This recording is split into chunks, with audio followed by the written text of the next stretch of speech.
नमस्कार दोस्तों। पॉलिटी का हमने पहला भाग कंप्लीट कर लिया था और ये हम दूसरा पार्ट लेके आए हैं पॉलिटी का। ठीक है, उसमें हमने समझा था कि संविधान क्या है और कुछ फैक्ट समझे थे हमने उसमें। और अब हम प्रारूप समिति के सदस्य, अध्यक्ष और प्रारूप समिति के बारे में चर्चा करेंगे। ठीक है, और आगे के जो भाग होगा उस पर भी चर्चा करेंगे। ठीक, ये देखिए प्रारूप समिति के सदस्य दिए गए हैं और जी अध्यक्ष। ये देखिए डॉक्टर भीमराव अंबेडकर प्रारूप समिति के अध्यक्ष थे। समिति के अध्यक्ष।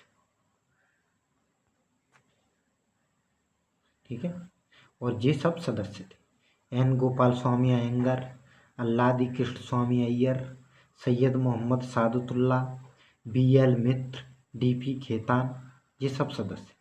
तो प्रारूप समिति में कुल कितने सदस्य थे? देखिए डॉक्टर भीमराव अम्बेडकर अध्यक्ष थे, 1 2 3 4 5। ये देखिए कुल 7 सदस्य थे। BL मित्र, ये देखिए डॉक्टर भीमराव अम्बेडकर, एन गोपाल स्वामी अयंगर। ये देखिए बाद में BL मित्र के स्थान पर एन माधवराव को तथा DP खेतान की मृत्यु के पश्चात TT कृष्णमाचारी को प्रारूप समिति का सदस्य बनाया गया था। तो ये प्रारूप समिति के अध्यक्ष डॉक्टर भीमराव अम्बेडकर थे और ये सब सदस्य थे। ठीक है, देखिए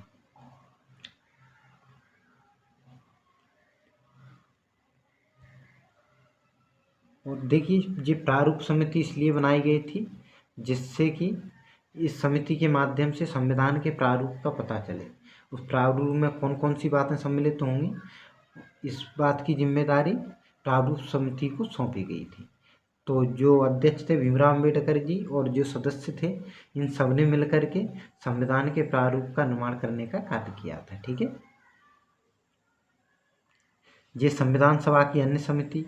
ये देखिए संविधान सभा ने संविधान रचना की विभिन्न समस्याओं से निपटने के लिए अनेक समितियों का गठन किया, जैसे संघीय संविधान समिति, संघीय शक्ति समिति, प्रांतीय संविधान समिति, मूल अधिकार समिति, अल्पसंख्यक समिति, अनुसूचित जाति और जनजाति समिति, परामर्श समिति, हिंदी अनुवादक समिति, सभा समिति।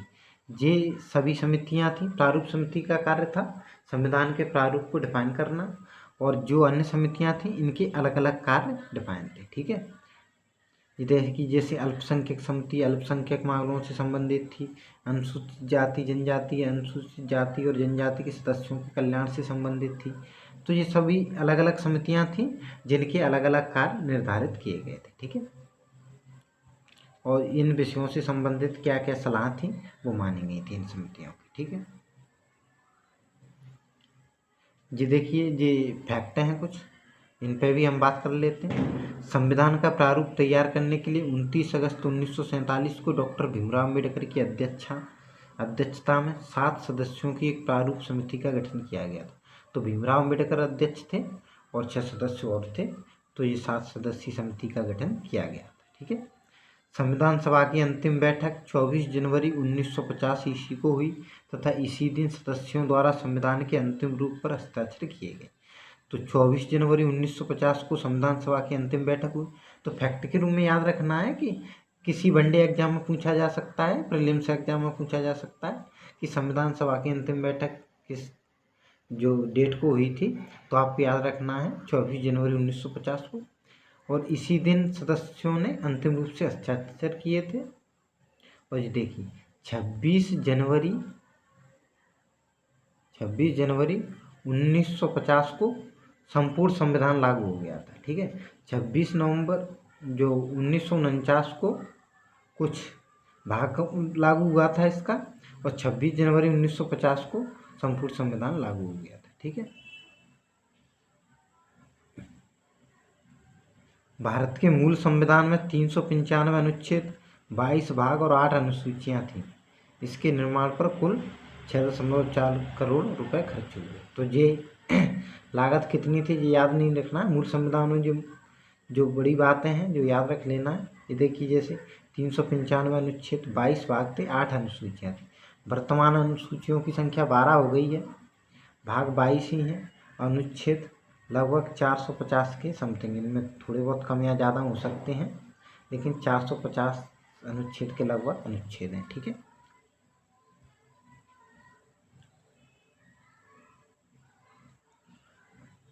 देखिए ये दे ही दिया है आपको, नीचे देखिए वर्तमान भारतीय संविधान में 440 अनुच्छेद तथा 12 अनुसूचियाँ हैं। तो ये अनुसूचियाँ याद रखना है, 12 अनुसूचियाँ।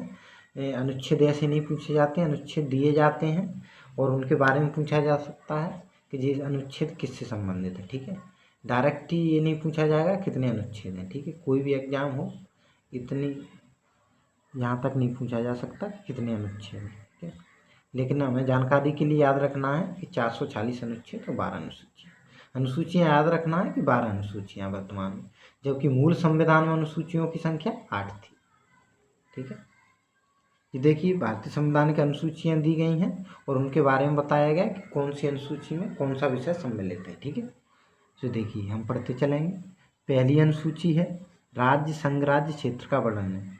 तो इसमें क्या है, सभी राज्य हैं और जो केंद्र शासित प्रदेश हैं, जो संघराज्य क्षेत्र हैं, उन सभी का वर्णन किया गया है। इसमें ये बताया गया है कौन कौन से राज्य सम्मिलित हैं, कौन कौन से केंद्र शासित प्रदेश सम्मिलित हैं। ये पहली अनुसूची है जिसमें राज्यों संघराज्य क्षेत्रों के संबंध में वर्णन किया गया है। ठीक है, दूसरी अनुसूची राष्ट्रपति राज्यपालों के विषय उपबंध, लोकसभा अध्यक्ष उपाध्यक्ष, राज्यसभा सभापति उपसभापति, राज्य की विधानसभा के अध्यक्ष और उपाध्यक्ष तथा विधान परिषद के सभापति उपसभापति के बारे में उपबंध।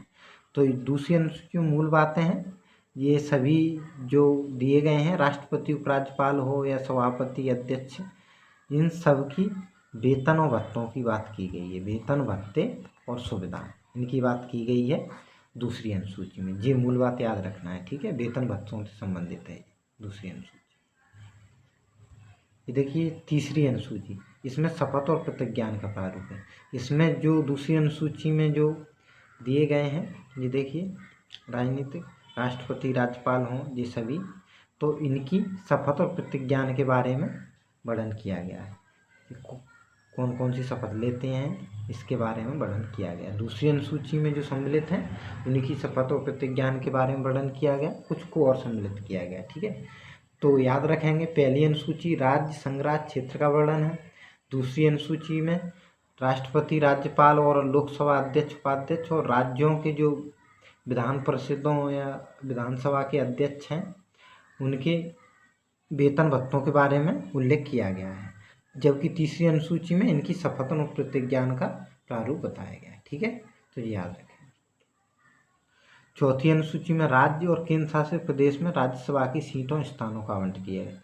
तो इसमें बताया गया है कौन से राज्य को राज्यसभा में कितनी सीटें दी गई हैं। ठीक है, जैसे एमपी में दी गई हैं, उत्तर प्रदेश में कितनी दी गई हैं, तो ये सब याद रखना है। ठीक है, तो ये चौथी अनुसूची राज्य और केंद्र शासित प्रदेशों में राज्यसभा की सीटों के स्थानों का आवंटन के बारे में बताया गया। देखिए बाद में हम जब हम क्रम में पढ़ रहे हैं एक में, जैसे आगे बढ़ेंगे हम डिटेल में समझते चलेंगे। अभी जो संविधान के बारे में थोड़ी जानकारी दी गई है, अनुसूचियों के बारे में जानकारी दी गई है, तो इन्हें हम शॉर्ट में समझते हुए चलेंगे।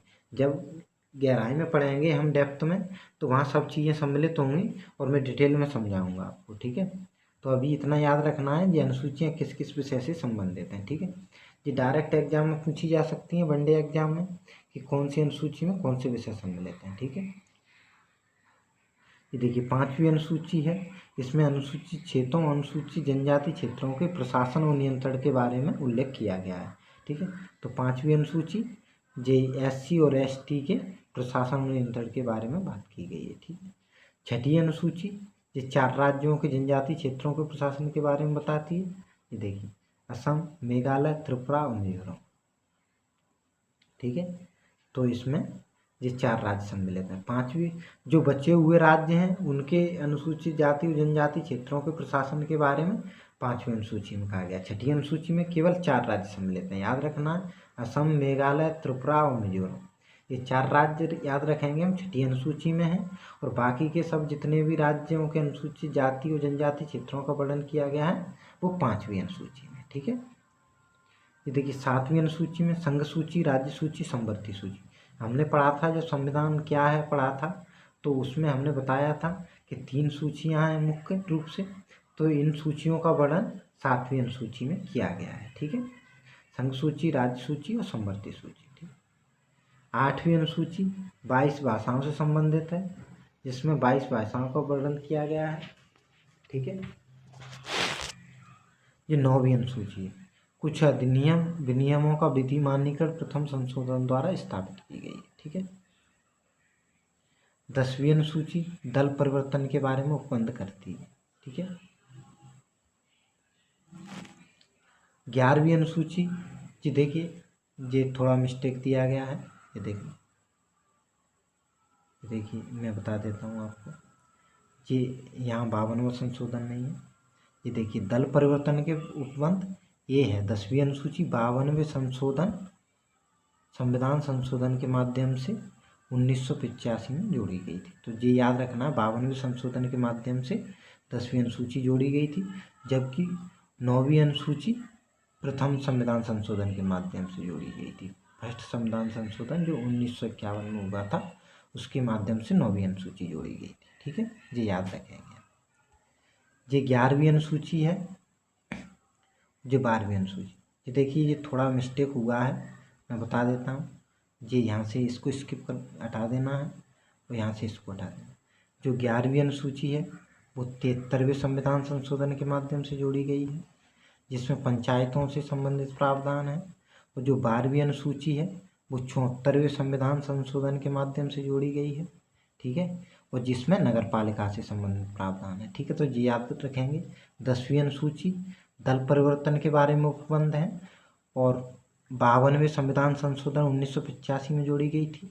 11वीं अनुसूची जिसमें पंचायत से संबंधित विषय हैं और ये 73वें संविधान संशोधन द्वारा जोड़ी गई थी। 12वीं अनुसूची 74वें संविधान संशोधन 1992 द्वारा जोड़ी गई थी। ठीक है, तो ये याद रखेंगे। और 12वीं अनुसूची नगर पालिका से संबंधित है, 11वीं अनुसूची पंचायतों से संबंधित। तो ये देखिए हो गया, एक बार और देख लेते हैं। पहली अनुसूची राज्य संग्रह क्षेत्र का वर्णन है, याद रखेंगे। दूसरी अनुसूची में ये जितने भी पदाधिकारी दिए गए हैं, राष्ट्रपति, राज्यपाल हों, विधानसभा के अध्यक्ष हों, इनके वेतन भत्ते के बारे में फोकस किया गया है। यही बताया गया है, वेतन और भत्तों से संबंधित जानकारी। ठीक है, दूसरी अनुसूची।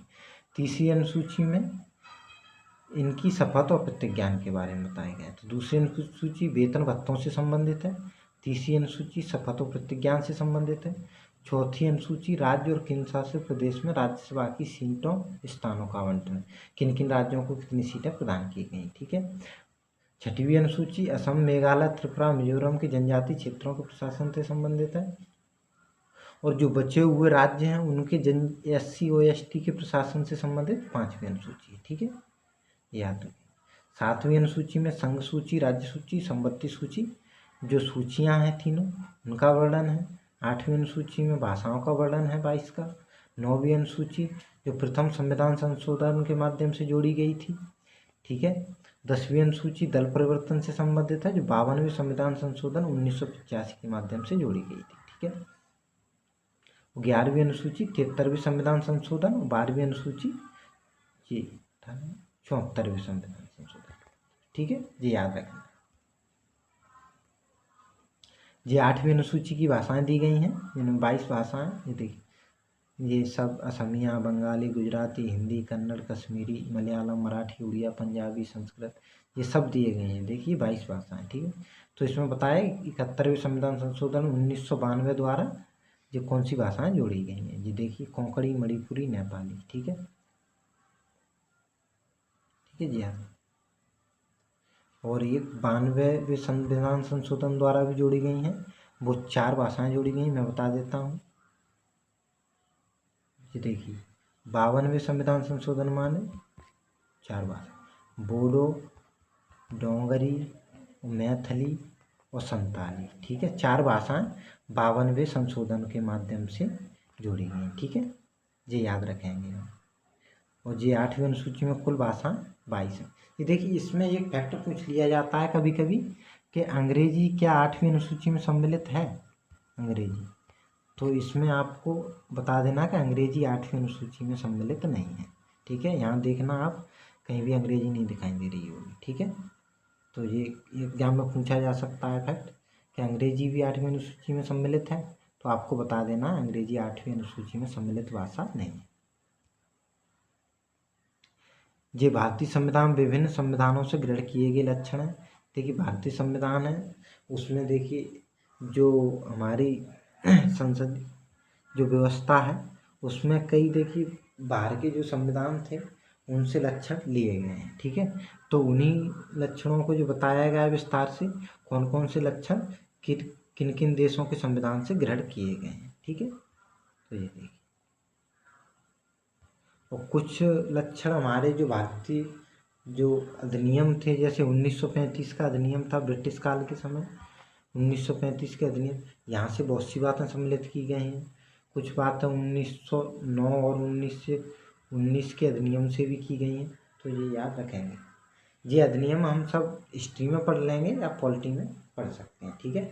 तो इन्हें हम कंप्लीट करेंगे। अभी ये जानना आवश्यक है कि इन अधिनियमों से हमने कुछ बातें ली थी, संविधान में सम्मिलित की थी, और कुछ बातें हमने जो विदेशी संविधान थे उनकी कुछ बातें अच्छी बातें थी उन्हें ग्रहण किया गया है, ठीक है।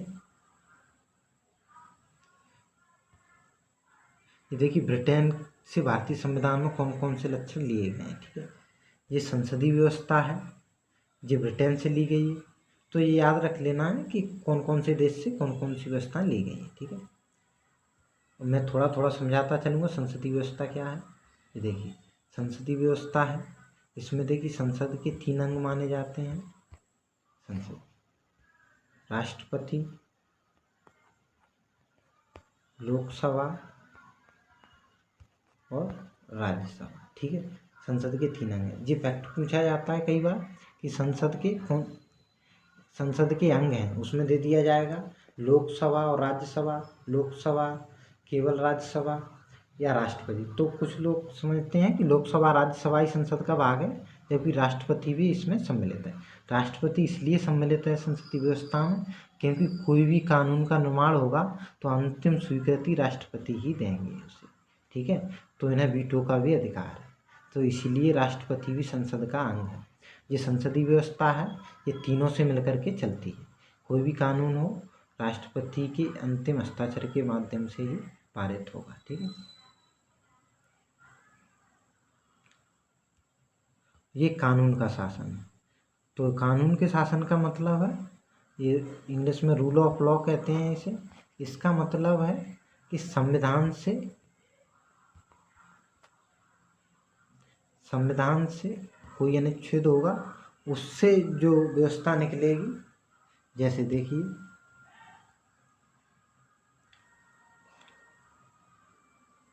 कानून का शासन,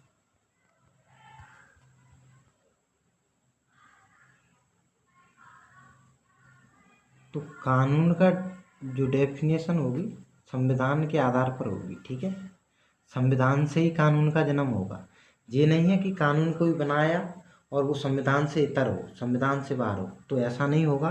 कानून का शासन मतलब संविधान का शासन है, ठीक है। विधि निर्माण की प्रक्रिया, जिसमें जो कानून बनाया जाएगा वो किस प्रकार से बनेंगे, जैसे संसद कानून का निर्माण करेगी तो उसकी प्रक्रिया बताई गई है।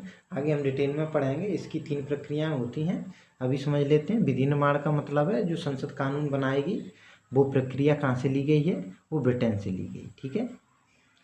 ये देखिए एकल नागरिकता, एकल नागरिकता है भारत में, जबकि अमेरिका में दोहरी नागरिकता है। वहाँ राज्यों की नागरिकता अलग है और केंद्र की नागरिकता अलग है, ठीक है।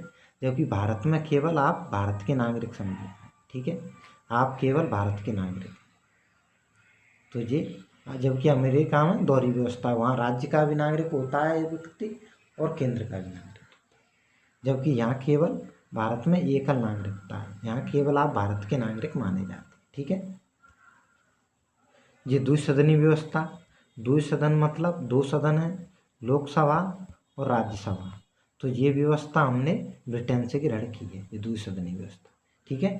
तो ये याद रखेंगे, तो थोड़ा थोड़ा समझ लिया है, जब हम डिटेल में पढ़ेंगे तो इसे डेप्थ में समझेंगे, ठीक है। ये अमेरिका के संविधान से लिए गए लक्षण हैं। ये देखिए, जो भारत की प्रस्तावना है वो अमेरिका के संविधान से ग्रहण की गई। ठीक है। न्यायपालिका की स्वतंत्रता, ये अमेरिका के संविधान से ये देखिए, न्यायपालिका से संबंधित जो बातें होंगी उनमें अधिकांश बातें अमेरिका से ही ली गई। यदि कहीं यदि आप भूल भी जाते हैं तो आपको याद रखना है कि न्यायपालिका से संबंधित जो भी बातें हों अधिकांश बातें अमेरिका से ही ली गई। ठीक है। देखिए, न्यायपालिका की स्वतंत्रता, न्यायिक पुनरावलोकन, जिसमें कानून की समीक्षा करती है न्यायपालिका कि ये कानून संविधान के दायरे में है या नहीं है। ठीक है। तो ये न्यायिक पुनरावलोकन के माध्यम से करती है। मौलिक अधिकार, जो मौलिक अधिकार हैं संविधान में वो भी ये अमेरिका से लिए गए हैं। मौलिक अधिकार हम पढ़ेंगे आगे। ठीक है। और ये सर्वोच्च न्यायालय के न्यायाधीशों को पद से हटाने की व्यवस्था, ये भी जो महाभियोग के माध्यम से हटते हैं सर्वोच्च न्यायालय के न्यायाधीश, महाभियोग, ये व्यवस्था भी हमने अमेरिका से ली गई है। ठीक है।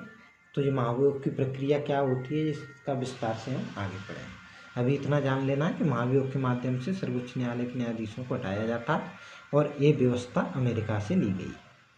राष्ट्रपति एक प्रमुख कार्यकारी अध्यक्ष होगा, तो ये कार्यकारी अध्यक्ष के रूप में राष्ट्रपति होंगे, ये भी व्यवस्था अमेरिका से ली गई। उपराष्ट्रपति उच्च सदन का पदेन सभापति होगा, तो ये व्यवस्था भी राष्ट्रपति उपराष्ट्रपति से संबंधित अमेरिका से ली गई। ठीक है। उच्च सदन का पदेन सभापति रहता है राष्ट्रपति। जब भी उच्च सदन में सभापति का देखिए, जैसे ही उपराष्ट्रपति का चुनाव होगा तो वो जो सदन का सभापति होगा वो चुन लिया जाता है, मान लिया जाता है। ठीक है। जबकि उपसभापति का चुनाव राज्यसभा अपने ही सदस्यों में से करती है, उपसभापति। ठीक है। तो आगे कैसे होता है उपसभापति का चुनाव ये सब हम डिटेल में पढ़ेंगे। अभी इतना याद रखना है कि उपराष्ट्रपति पदेन सभापति होता है, मतलब जैसे ही कोई व्यक्ति उपराष्ट्रपति चुन लिया जाता है तो वो राज्यसभा का सभापति माना जाता है। ठीक है। जबकि उपसभापति का चुनाव राज्यसभा अपने ही सदस्यों में से करती है। ठीक है। तो आज हम यहीं तक पढ़ लेते हैं, जो आगे की क्लास में हम इससे आगे के भाग को पढ़ेंगे। ठीक है। तो ये आपको बात याद रखनी है और रिवाइज करना है थोड़ा। ठीक है। तो ये बातें सब याद समझ में आ जाएंगी। ठीक है। तो देखिए, चैनल को सब्सक्राइब भी कर देना है आपको, जिससे वीडियो स्किप ना हो। और जो जितने भी विषय चल रहे हैं हमारे इस प्लेटफॉर्म पर, उन सबके वीडियो आपको प्राप्त होते हैं और आपकी तैयारी देखिए अच्छी हो जाएगी यहाँ इस प्लेटफॉर्म के माध्यम से। ठीक है। धन्यवाद।